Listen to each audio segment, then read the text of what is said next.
नमस्कार बच्चों। आज हम लोग आपके लिए लेके आए हैं कक्षा 10 से सामाजिक विज्ञान के अंतर्गत अध्याय 8 दो विश्व युद्धों के बीच रूसी क्रांति और महामंदी।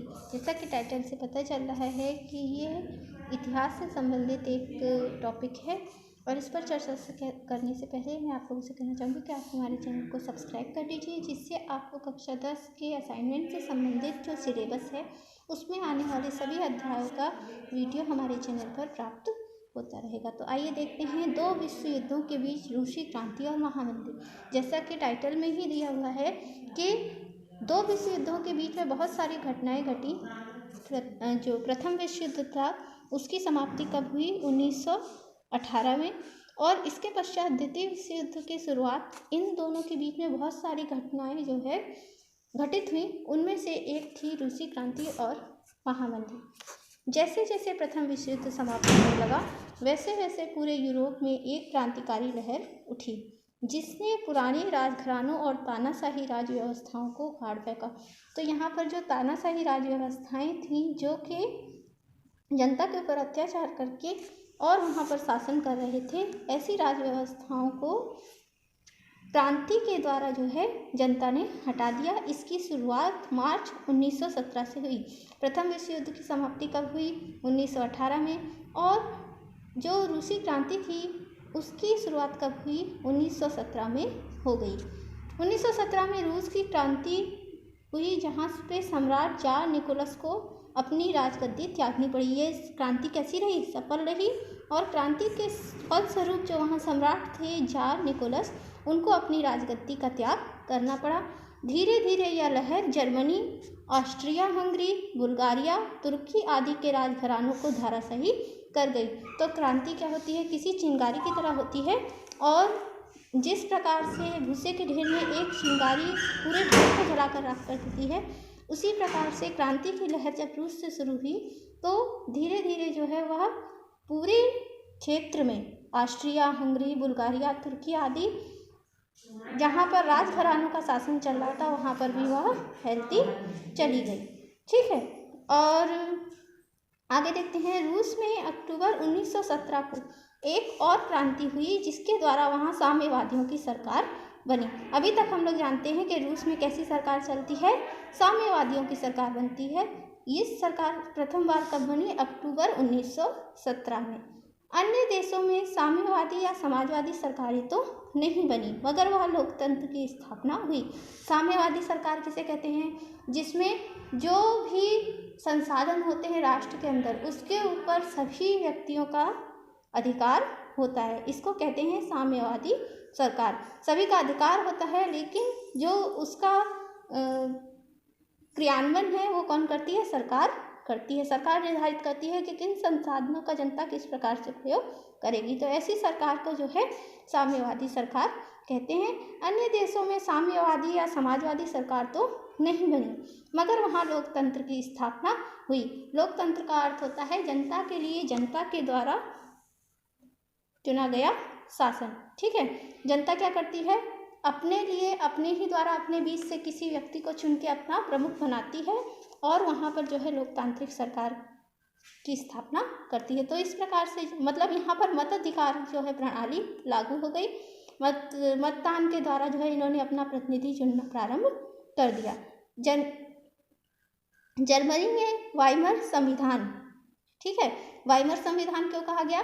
क्योंकि ये वाइमर नामक स्थान पर इस संविधान की रूपरेखा बनी थी। जैसे हम लोग का संविधान है, ठीक है, उसकी जो है संविधान सभा के द्वारा रूपरेखा तैयार की गई थी। उसी प्रकार से जर्मनी में वाइमर नामक स्थान पर जो है संविधान की रूपरेखा तैयार की गई, इसीलिए इसे वाइमर संविधान कहा गया है।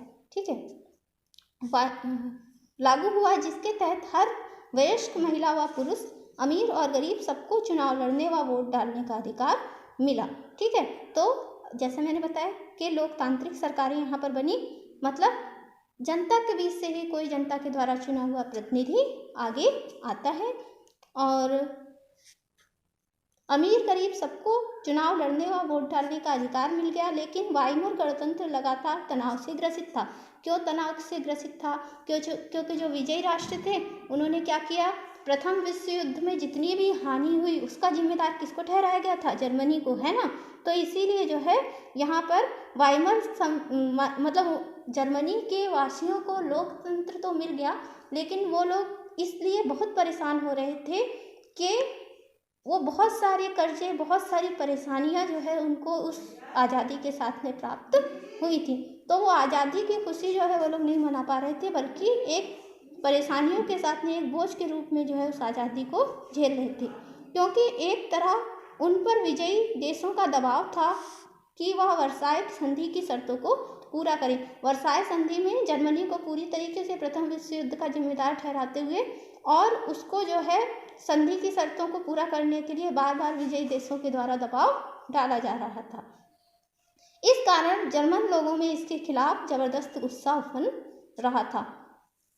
तुर्की में पुराने ओटोमान सुल्तानों, जो अपने आप को मुसलमानों के खलीफा मानते थे, कि राज्य की जगह मुस्तफ़ा कमाल अतातुर्क के नेतृत्व में 29 अक्टूबर 1923 को एक लोकतांत्रिक और धर्मनिरपेक्ष शासन स्थापित हुआ और औद्योगिकीकरण की प्रक्रिया शुरू की गई। तुर्की में क्या था? एक वर्ग विशेष का साम्राज्य था और मुसलमानों का वो क्या मानते थे? स्वयं को खलीफा मानते थे।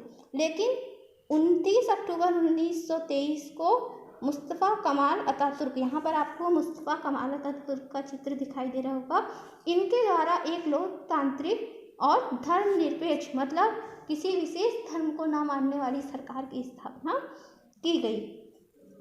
इसी के साथ औद्योगिकीकरण की प्रक्रिया भी तुर्की में शुरू हो गई। औद्योगिकीकरण, उससे पहले क्या था? तुर्की जो है बिल्कुल लकीर के फकीर की तरह चल रहा था, मतलब वहाँ एक ही धर्म को माना जाएगा, एक ही व्यक्ति को अपना सब कुछ समझा जाएगा। किसको? ओटोमान सुल्तानों को, उनके वंशजों को, है ना।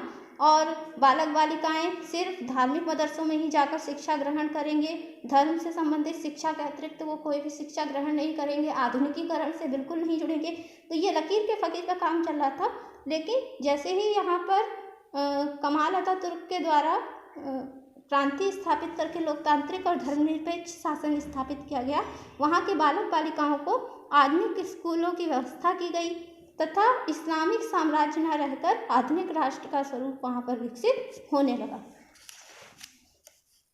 सन 1929 में विश्व भर में आर्थिक मंदी का दौर शुरू हुआ था। जो प्रथम विश्व युद्ध में जन धन की हानि हुई थी, उसके कारण जो है व्यापार, जो वैश्विक व्यापार था, वो बहुत बुरी तरीके से प्रभावित हुआ था और इस कारण जो है 1929 में आर्थिक मंदी आई थी, जिसको हम महामंदी के नाम से भी जानते हैं। आपको पता होगा कि 1920 में महामारी भी आई थी, तो महामारी प्लस विश्व युद्ध, है ना, और जो जनता थी उसके जनधन की हानि थी, प्लस कई सारे देश क्या थे? उपनिवेश बने हुए थे। तो इन सब के कारण जो है पूरा विश्व आर्थिक मंदी के दौर से गुजर रहा था, जिसके कारण विश्व के अधिकांश देशों की अर्थव्यवस्था प्रभावित हुई और बेरोजगारी की दर तेजी से बढ़ी। जब आर्थिक मंदी आई तो बहुत सारे व्यवसाय जो है बंद हो गए, जिसके कारण लोगों की रोजगार चले गए और वो बेरोजगार हो गए। जर्मनी में इस महामंदी और वर्साई संधि के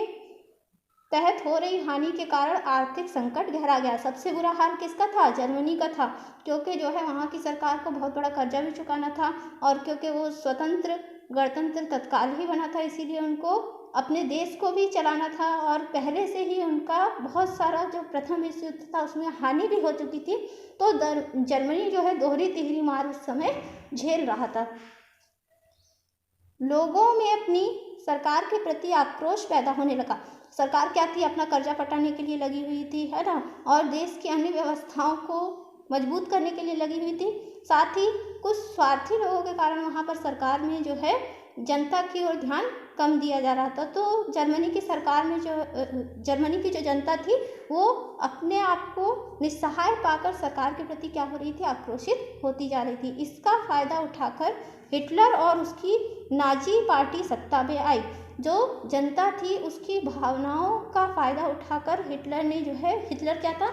जर्मनी का ही निवासी था और वो जो है एक बहुत अच्छा वक्ता था। वहाँ पे क्या कहते हैं, अपनी भाषणों के माध्यम से वो इतना ज़्यादा प्रभावित कर लेता था लोगों को कि जनता जो है उसका साथ देने के लिए तत्काल तैयार हो जाती थी। उसने जो है नाजी पार्टी का निर्माण किया और उस नाजी पार्टी का लीडर बन के जो है वह सत्ता में आ गया।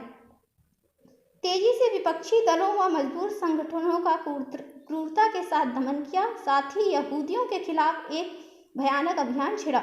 हिटलर जो था यहूदियों से बहुत ज़्यादा नफरत करता था और ऐसा माना जाता है कि उसने लाखों की संख्या में जो है यहूदियों को जिंदा जला दिया, कईयों को ज़मीन में दफन कर दिया जिंदा। इतना ज़्यादा जो है वो यहूदी साम्राज्य से नफरत करता था, क्योंकि वो जर्मनी की जो दुर्गति हो रही थी उसका मुख्य कारण यहूदियों को ही मानता था। धीरे धीरे हिटलर वर्साय संधि की शर्तों का उल्लंघन करता गया और युद्ध के माध्यम से विश्व पर आधिपत्य जमाने की तैयारियां शुरू कर दी। तो हिटलर बहुत ज़्यादा महत्वाकांक्षी था और उसने कह दिया कि नहीं, हम लोग जो है प्रथम विश्व युद्ध के लिए इतने जिम्मेदार नहीं है, जितने राष्ट्र लड़े थे सभी जो है इस विश्व युद्ध के लिए जिम्मेदार हैं। ऐसा कहकर जो है उसने वर्साय संधि में जो भी उन लोगों के ऊपर पेनल्टी लगाई गई थी उन सबको मानने से इनकार कर दिया और शर्तों का उल्लंघन करना प्रारंभ कर दिया। और जो युद्ध में उससे भूभाग छीना गया था उन पर भी आधिपत्य जमाने की तैयारियां शुरू कर दी, अपनी सैन्य व्यवस्था को मजबूत करना शुरू कर दिया। किंतु यहाँ पर उसने जनता की भलाई का बोल के वह शासन में आया था, किंतु उसने इसका उल्टा किया। विपक्षी दलों तथा मजदूर संगठनों के ऊपर उसने क्रूरता से व्यवहार करते हुए और उनका दमन करना शुरू कर दिया। ऐसा माना जाता है कि हिटलर के समय में वहाँ के जो अखबार थे और वहाँ की जो पाठ्य पुस्तकें थीं उनमें भी सिर्फ हिटलर और नाजी पार्टी के फेवर में ही छपता था। उनके खिलाफ छापने वाले अखबार और पुस्तकों को आग लगा दी जाती थी। तो जो है हिटलर का जो शासन था जर्मन के लिए एक काले शासन की तरह था। आज के वीडियो में इतना ही और अगले वीडियो में जो है हम लोग आपको इस अध्याय से संबंधित आगे की जानकारी उपलब्ध कराएंगे। तो जल्दी से हमारे चैनल को सब्सक्राइब कर लीजिए। धन्यवाद।